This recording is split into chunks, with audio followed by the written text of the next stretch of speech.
we were able to write the book and produce this podcast and do a lot more than we had done previously while we bought all of these houses because we had the systems in place. Welcome to the On Purpose Investor podcast with your host, Eric and Tiffany Vogel. We spent several hard years building a rental property portfolio so we could have more time with our family and live our ideal life. Finding your path can be difficult, so we're here to help guide you along the way with lessons, tips, and tricks to design and implement your dream life through real estate investing. Now sit back, turn up the volume, and get ready for this episode of the On Purpose Investor. Hey, Pathfinders, and welcome back to another episode of the On Purpose Investor with your host, Eric, and my beautiful, most amazing, redheaded queen of a woman, Tiffany. I'm going to work on my build-up. Okay. So do I need to just wait going forward? Yeah, you're going to wait until I, point at you. Okay, so season 3. Just be prepared. Okay, got it. Yeah. So when we get back from the crazy summer activities and we start recording season 3, yeah, just expect I'm going to have built some type of intro to build you up. So is this like when you get real quiet and I can't figure out what you're thinking about, that's what you're going to be pondering? Exactly. Okay. So while we're sitting outside the RV this summer, yeah, and I'm dazed out, yeah, you're staring planning. at the squirrels and birds in the trees, and you're like, hey, are you even here? Watching the toddler eat rocks. Yeah, I'm going to be like, oh, no, I was just thinking of another adjective for you to be my build-in into the On Purpose Investor podcast. All right. Today's episode, number 23. That was the longest intro. Minute and 30 seconds. Yeah. Or so. Yeah. Episode 23, The Snowball Effect. Wow. You could actually put sound effects in instead of making your own. Well, I wanted to echo. I know. Okay. All right, let's get to this episode. All right. So we wanted to talk about how last week we talked about SMART goals. So we're going to talk about kind of how that played out in our business. So we talked about how we started with just one property in the first year, and then it accelerated from there. That's right. So we want to talk about kind of how it got easier over time. And we got quite a few properties that we're going to be talking through, and we might be wisping through them a little quickly. If you have any more questions about any one of these properties and you have a little more in-depth questions, like, how did you find that house? Or if we don't answer it here, please shoot us an email. Let us respond to you. Hit us on social media. And hit us up on social media. If you go to the onpurposeinvestor.com, in the top, there's all the icons for our social media, email, all that good stuff. So feel free to reach out. Yeah, absolutely. If you haven't joined already, surely you have seen, if you follow us on any social media, surely you've seen something about circle.onpurposeinvestor.com. This is our closed community for all of our Pathfinders, our future Pathfinders, our book readers, our podcast listeners, our course takers, all of them. Yeah. Everybody, this is where you go to get next level education and community, everything relating to the On Purpose Investor. Yeah, so check it out. Absolutely. Again, that website, circle.onpurposeinvestor.com. Yeah. Check us out. Join the community. Become a Pathfinder today. All right. So we're going to start with our tornado house. That's what we're calling it because it got hit. Yeah. And I didn't like calling it the tornado house. Like, I wanted another catchy name for it. But, that is the house that is... It was in the eye of our tornado. Yeah, if you say, did any of your houses get hit by the tornado? We're like, yeah, a couple of them got damaged from it, but this one was literally ground zero. Yeah, but it didn't get... I mean, the roof got some shingles and amazing. A window, but... It is absolutely the house amazing. next door is barely standing. There were about 5 houses surrounding this house in a perfect circle that all were either missing their roofs entirely, right, or had trees crashed into them, or the house was gone completely. Right. So, and our house is on top of a hill, so it doesn't... It was the most elevated home, and sometimes God works in mysterious ways. Yeah. So we bought this house in August of 2019. Yep. We had all in, it was about $175,000. Yep. It appraised for $205,000. So we left some money in this deal. Yeah, it appraised lower than it probably should have. Right. This is where our appraisals started coming in really low, and we had to leave more cash in our deals. Yeah, but that's okay. It had a good return. Right. And I mean, at the end of the day, we know the value's there. If we had listed it on the market, we would have gotten more. So, and we found this one on the market. Yeah. Right? It was. It's four bedrooms. Yeah. 4 bedrooms, 3 baths. 3 baths. So upstairs in the house is basically 2 master suites. Yep. And then downstairs, 2 bedrooms share 1 bathroom. Yeah. And it's just a great family home. And when we bought it, there was tile floor all the way throughout the bottom floor. Yeah. And really rough carpet throughout the upstairs and in the bedrooms and what. No, the bedrooms downstairs were all tile too. Yeah, it was tile and everywhere. there was cracked tiles and yeah, it was still in good shape though. Yeah, it was just one of those. It's like this house has not been touched since it was built in like 1998. Right. We knew we had the tools to go in there and give it a little loving. Yeah. And we gave it some loving. Yeah. And so it appraised at $205 in 2019. And today, the roundabout value of that home is somewhere between $300,000 to $325,000. Yeah. We love this house. Like, honestly, we've talked about if anything happened, we would move to that house. Oh, absolutely. I mean, it's just I really love it. Layout, and maybe we'll build something like that in time when we build our new house. Yeah. I don't know. We found the deal on the MLS. That's right. It was one I had saved searches. It popped up. Called our agent. We went out and looked at it. Made an offer that day? Yeah, it was a quick and easy. And they accepted our offer. And we had our private money lined up. I think we closed on that house in 2 weeks. Yeah, it was quick. Yeah. And the renovations? The renovations took a little longer than I had hoped for. Mm-hmm. It's just the par for the course, Sometimes they take longer, sometimes they take even longer than longer. Right. I think that's kind of how it goes with renovations. It was a good turnover. Yeah. And we financed it with our private money on the front end. Mm-hmm. On the refi, we actually used a conventional. I was still working my job. So this is where Tiffany used one of her golden tickets. Yes. Let's do a bit of a break right here and talk about the golden tickets. What does that mean? So a conventional loan means you get way better financing. Okay. I don't recall how many total we did, but we'll put it this way. We have a 30-year fixed loan on this property at 2.99%. But what does it mean for it to be a golden ticket? Does that mean it's financed, personally guaranteed by you, Tiffany, or the business? Or what is it's in my personal name. So if you go run my personal credit report, you'll see I have all these mortgages. Right. So when we go to apply for a mortgage on our personal house, I'm going to have to submit paperwork on all these houses. But all the other houses that we have commercial notes on, those are in the business. Those are in the business. The ones that are in your name are attached to you. Right. The ones that are in the business name are attached to the business. Yeah, and that was something we were fine doing because 2.99% over 30 years, that's a very low mortgage payment. I think what I was getting at is why do we call them golden tickets? And that's because the banks will only often allow you to get up to 10 or 4, depending on the bank and the situation. From 4 to 10 properties financed in your personal name. Right. And you usually are able to get this by having a W-2 income to show that you can afford it. Right. And so how do you get from like house number 2 to 3 and 3 to 4? Well, that's because some of those houses that you've used your golden tickets on are producing income. And it takes 2 years of those performing as rental properties to count them as rental income. Yeah. So if you have a W-2 job and you have rental properties and you're personally buying these homes, just know you can get between 4 and 10.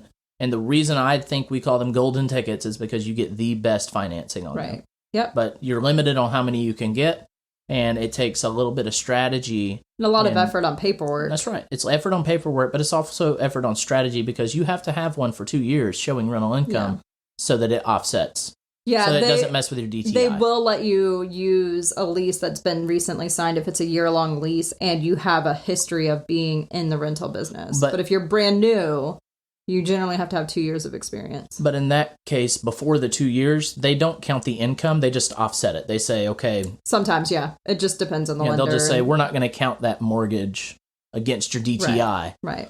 But we're also not going to count the rental income towards your income. And usually it's 75% of the rent that they will count. Well, there we go. Account for expenses and stuff. Off the tangent of the golden ticket. Yeah, so this house, it's rented out on a fixed 1-year lease.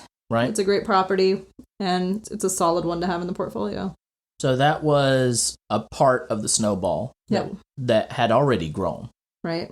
I mean, this was property number 8, 9, 10, somewhere along that line. Something like so that. The Snowball had already been building. Right. Right. And the reason the Snowball had built so big was because of all the work we did on the front end. Right. Well, that first year, the snowball was so small. Yeah. It's the flywheel analogy. It takes a lot of effort to get the wheel spinning. But once you get momentum, it goes a lot easier. So for this one, you weren't working on the property. No. You were managing a team out there. Mm-hmm. And even with our recent turnover, there was a lot of repairs that need to happen. And you did very minimal work out there. That's right. Overseeing. So it got easier in that you think back to that first property we had where you did literally everything. To now, we just drove by there a few times and kind of gave us something to do with the kid in the afternoon. So it worked out well. And wrote checks. Yep. That's great. So the next house, I call it the Hillbilly House, only because it's the Beverly Hillbilly House, because it's on a street known for Beverly Hillbillies. Okay. Right. So I call it the Hillbilly House, not because there's any hillbillies living in it. Just to be clear. Yeah, it's managed by a property manager at this point, so we don't even know the tenants there. So yeah. Just to make that clear. So we bought this house September of 2020. All in, we were $137,000 all in on this 3-bedroom, 2-bath, and it appraised at $154,000. Yep. And so we left some money in that deal too. Yep. So this one was kind of cool because we found it through friends at church. Right. They were selling a house and they just didn't want to deal with getting it fixed up. Well, there were multiple factors here. Yeah. And the only way we were able to take down this house was by having the tools. And the only way I found these tools was by listening and reading and learning from people like Bill Cook and some other mentors and friends of ours about creative deal structuring. And so when someone approached us at church and said, hey, I know that y'all have rental properties. I know that y'all are in the rental property game and that y'all buy houses. Well, we want to buy this house across town and we really want to move into there, but we can't afford it until we sell our house. And they said, the problem is we don't have the money to fix our house up to get it on the market in order to get a decent price that would cover the note and all these other things. And the other catch was they're already under contract on this new house and they have basically 30 days to figure it out. And so I tell them, hey, let me come over and take a look at the house. This could be something we can do. And I don't remember how much they were wanting for the house. I think they were wanting somewhere in the 145 range, but it needed a little bit more work than I think they realized. And so I offered them 137. We were able to get that deal under contract and closed. No, because that's the all-in cost, 137. What did we pay for it? Like 116. 116 is what we paid. So we paid 116 for the house and were able to get it renovated and whatnot. But the only reason this deal happened was because we had the answer to their problem. Right. We could close quick. Their problem was they needed the money out of their house to pay for this new house. And they had a very small time frame to do it in. And they were willing to give up some upside because they were not having to deal with fixing it up, dealing with conventional buyers, and in the sense of, home inspections and making sure everything worked right. Right. We told them we will buy it as is. Yeah. And we were very clear, transparent up front that you're not going to get as much for this house if I buy it. Right. If I buy this house, I'm buying it less than what you would get on the market, but you're getting your problem solved. Right. The problems that you have are being solved. So that's how we structured that deal. We bought it as is. I think we closed that one in like 12 days. It was quick, yeah. Yeah, that was a 12-day close, I think. And when we closed on that house, they closed on their other house at the same time.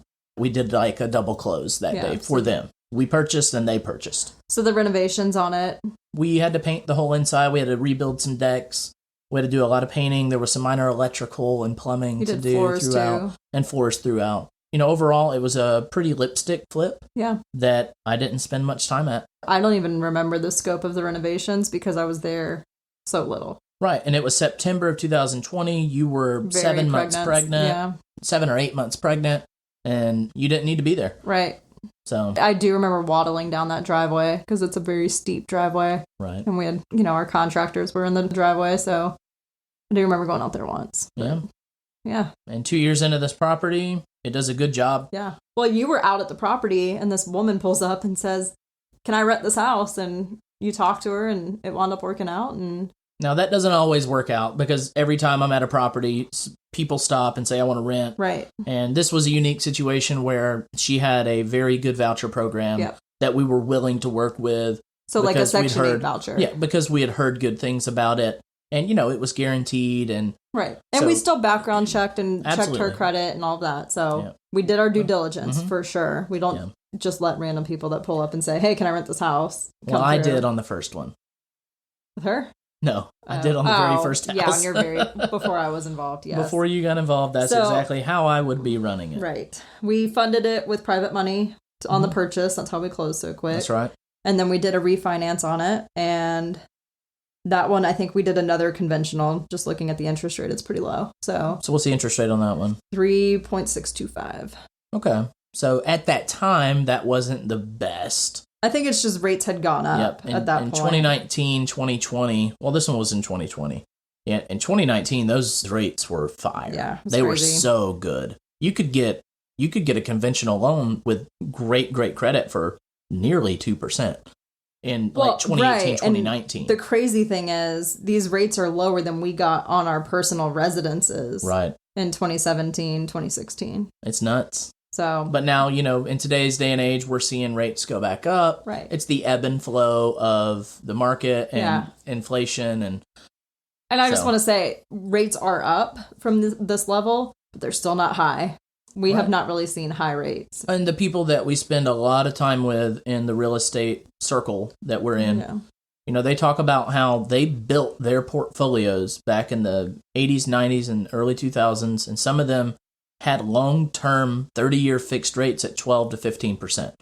And, that's just mind-boggling to us that was what success looked like then. And they were super happy to get a 12.5% loan. Yeah. Because they're like, oh, that was the best loan at the time. Right. And now they've obviously either paid those houses off if that's their strategy, or they definitely refinance it. Yeah. So we're still in a good place. It's just harder to find good deals at the moment. Yeah. And that's usually how it goes. Either money's easy or deals are easy. Yep. So next we have our granite house. We bought this in November of 20. We all in, we're about 160. It appraised at 210, and now it's probably worth about 275. So another solid house in the portfolio. Absolutely solid. So you want to talk about how we found it? Yeah, this was an incredible opportunity that came to us again. And we used this contractor for all of our granite needs, and I called them to order granite one day. And she's like, hey, if you know anybody looking for a house, I'm going to be moving. I just want to add, Eric flirted with her all the time. Well, she was your buddy. She was my buddy at the granite place. Yeah, and you flirted back and forth, and I needed the granite to get in at a good time. Yeah. And hey, it got us a house. And I was just, I'll take it. And that's just my personality, being nice and, overly excited about life in general. Yeah. I was like, well, hey, you're selling your house. I'll buy it. She was a real estate agent. Yeah. So she just knew she didn't want to deal with listing it. Yeah. And she's like, you sure you want to buy my house? Like, just like that? I was like, let me come look at it. So whenever they looked at it, saw great potential, great value add. The problem is she didn't want to necessarily sell it just yet. There was some problems with title and whatnot. And so we worked it out to where we would buy the property subject to the existing loan. So she got some cash at closing. Yeah. At the subject to closing, we gave her cash so that she could move to this new place that she was moving to. The reason why she needed to sell. So we took over the payments. We brought the property subject to the existing loan. So we took over payments for the loan. We're making payments on the loan. She has her cash in hand, some of her cash in hand at the front end. We go in and renovate the property. We did a full renovation here. Yeah. We did all new paint, all new flooring. We even added a wall downstairs to separate garage from the downstairs rooms. Yeah, the downstairs rooms. A couple bedrooms in the basement. Did some HVAC work, did some plumbing work. It was a lot. We re-sided the whole house. We removed a wraparound deck and added a new porch on the front and back. There was a lot going on there. Yeah. Had to get septic work done. I mean, it kind of kept piling on, but it was still a great property. And about 8 months later is when we bought the property from her, essentially. Well, we refinanced. Title already came into our name. So we owned it. Mm-hmm. she still had the mortgage. Yep. So when we did our refinance, we paid off that mortgage. She got another chunk of cash. Right. So we had promised her on the front end, we can give you X today. And when we refinance, we will give you another X amount. Right. And the reason why we had a structure like that is because we didn't have access to all of the cash at the time. But we knew that once we refinanced, we would have access to that cash. And we put into our contract that we will refinance this property within 18 months. Right. And she wanted it done within a year. And we were like, we want to get it done within a year as well. But we can't guarantee you that it will happen. But we will guarantee you, we will buy you out and have you paid off within 18 months. Yeah. And that would have given us enough runway to solidify other financing if it didn't shake out. Right. With this refinance we did on this house, we wound up leaving $1,000 of our own cash In the deal. So close enough to a true burr, I would say. Right. Absolutely. And it was one of those that we didn't need that much money at the front end to take over this property. Right. We didn't have to secure financing to take over the property. We didn't have to go out and get a loan to take over this property. We solved the issue that she needed a little money to get moved up where she was moving to. Mm-hmm. We solved that issue. We took over her payment, so now she doesn't have to worry about paying on this house that she's not living in anymore. We're able to go in and get it renovated and then get long-term financing on the back end. Yeah. And then all it was just talking about what we do. That's so right. The last 2 houses that we had bought were just from relationships and people we knew. Exactly. And the really cool thing, so we bought this in early November. Mm-hmm. We had a tenant moving out of our race car house. If you remember the race car house. So she was moving out. She wanted a bigger place. So she had 4 boys in this little tiny 3-bedroom house. Yeah. And this house has 5 bedrooms. So each boy got their own bedroom. So she moved out, and then the other tenants moved in to the race car house. Mm-hmm. So we had no turnover on the race car house. And she moved in pretty much the day it was ready. I know that she gave keys to the new tenants to race car house the day that she got keys for the new house. And it was just a switch. A U-Haul truck pulled in and a U-Haul truck pulled out all in the same day. And it was really, really nice to see that there was no break in rent or any... Yeah, and they're great tenants. We love having them. And I think those boys love that house, the backyard. And it's a big old house. Yeah, it's a big house. All right. So we've got 2 more to go through. So we have Mr. Rogers' house. I named it this because it's in the neighborhood of another house that we owned. So it's not just in the neighborhood, it's right next door. Yes. If you're in the backyard of one house, you can see it. So it popped up on my Zillow saved search. Highly recommend you have saved searches. Yeah. So it notified me that this house was listed. Turns out it was listed by an agent in the same brokerage as our agent. Right. Really easy to close. Mm-hmm. Well, we saw it come up, and this was in April of 2021. Right. And we saw it pop up, and we're like, this is kind of market value. Yep. And we were a little nervous going into purchasing this, but there were a few factors that drove us to deciding, you know what, we're going to make an offer. And we're going to buy this house because, A, we love this neighborhood. Yes, we knew the neighborhood very well. We knew it very well. We had lived in that house. Yes, we did. The first one in that street that we had bought. The ghost house. Yeah, Yep. yeah. The ghost house. We lived in it while we were living in our camper. So we knew the area. We knew it was a solid neighborhood. They're all, 50s and 60s brick ranches. So it's a solid, big lot neighborhood. Yep. Every house has about a quarter to a half acre. We call that big lot in our area because most times in neighborhoods in our area, lots are 8 or smaller acreage if you're in a neighborhood, quote I keep unquote. thinking you're talking about Big Lots, the store, and I'm like, what? No, not Big Lots. Yes. We paid right at it appraised market right value. at market value. Yep. We bought it for, what did we pay for it? Like $160-ish? We were all in at $170. And it appraised at $175 in April of 21. Yeah.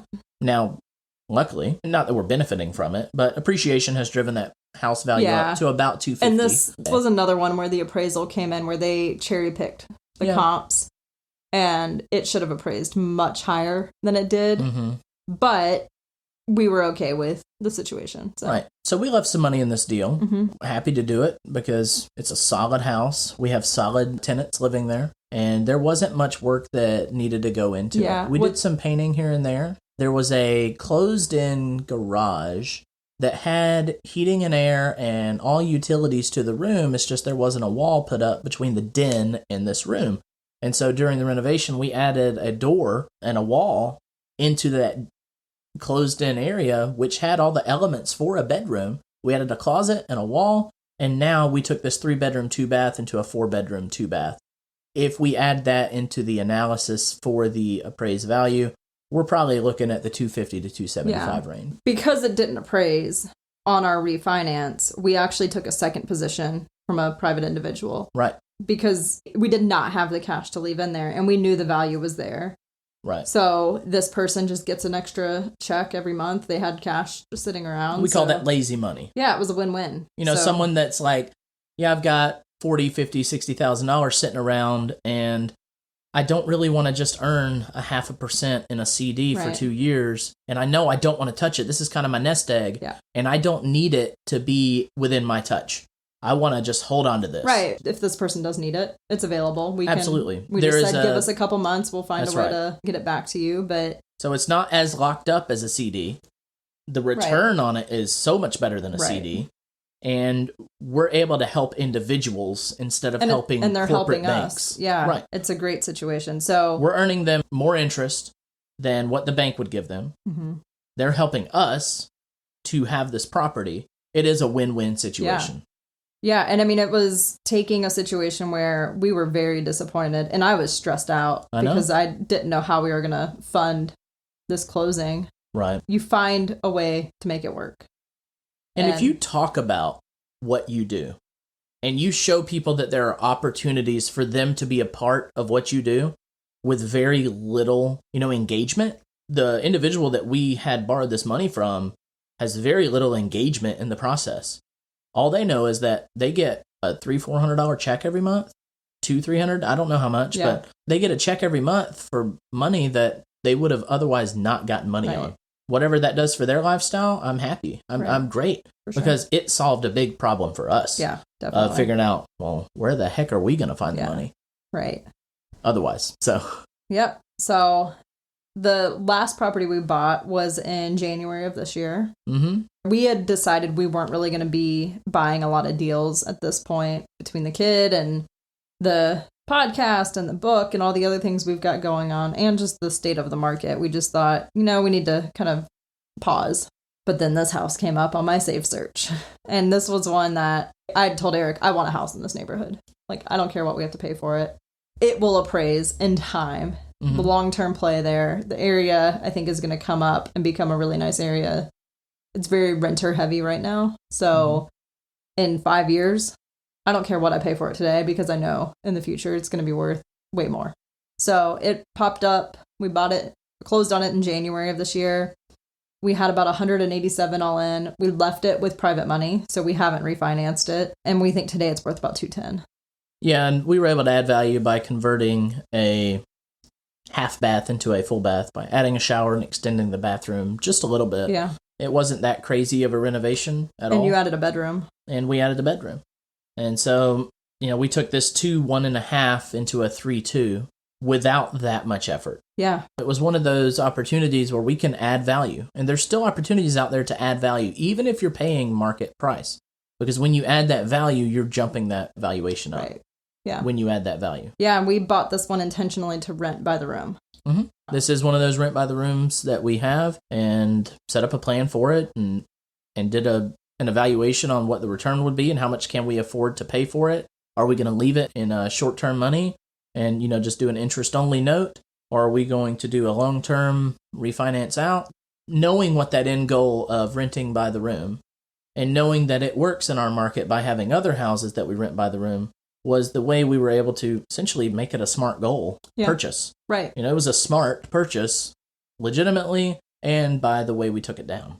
Yeah, we were willing to pay full market.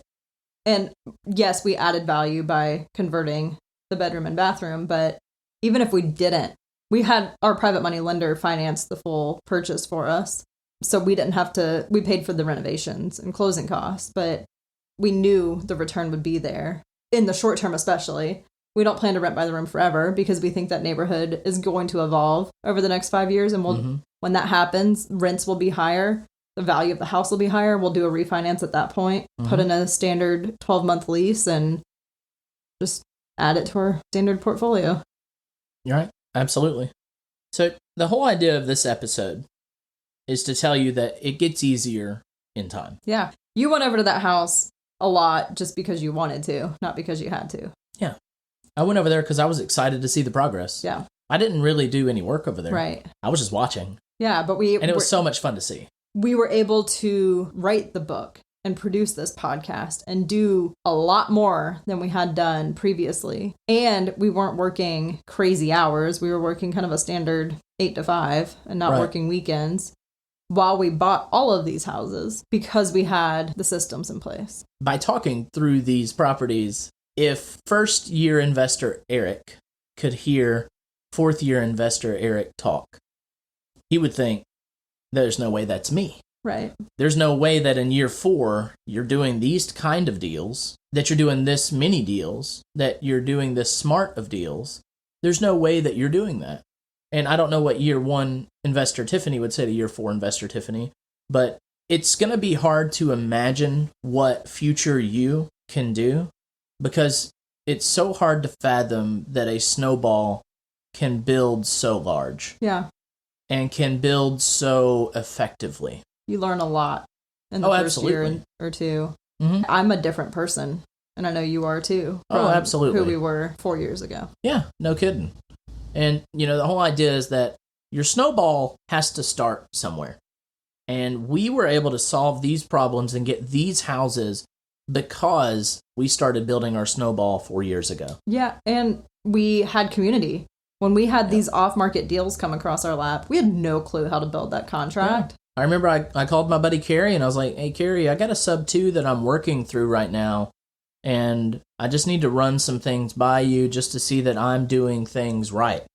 And he was really good at saying, have you thought about this? Did you include this in your contract? What's your exit strategy on this part of the deal? How are you going to move this little lever to otherwise move this lever within the contract? And having that community and someone to be there to be a sounding board. Yeah. And it's not like I went to this person and said, hey, I need you to teach me how to do this sub 2 deal. I had a basic understanding of subject 2 deals. You did your research online. You just didn't know some of the nuances. And I went to Cashflow Depot and bought my lifetime subscription and got access to the paperwork for sub 2 deals and got to listen to different people teach on subject 2 deals, on how to communicate with a seller, how to communicate with the existing mortgage holder, how to set up those payment accounts, how to make sure you're doing it safe, secure, and legal. And so I did my research.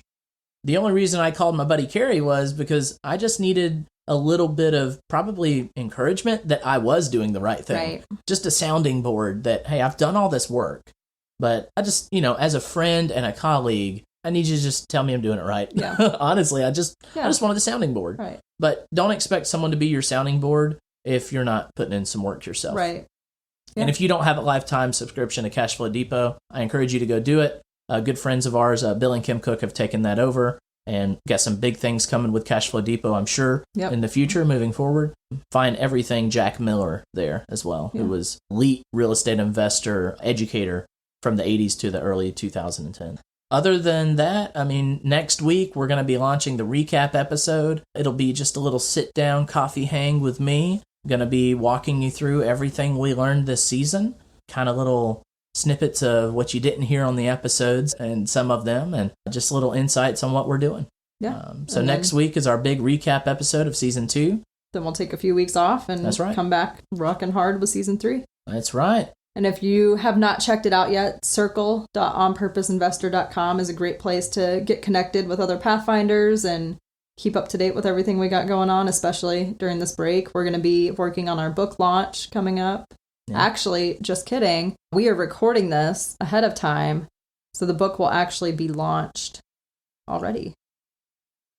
We hope so. And with the exception of any snafus that come up. Oh, we're actually launching the book the day this comes out.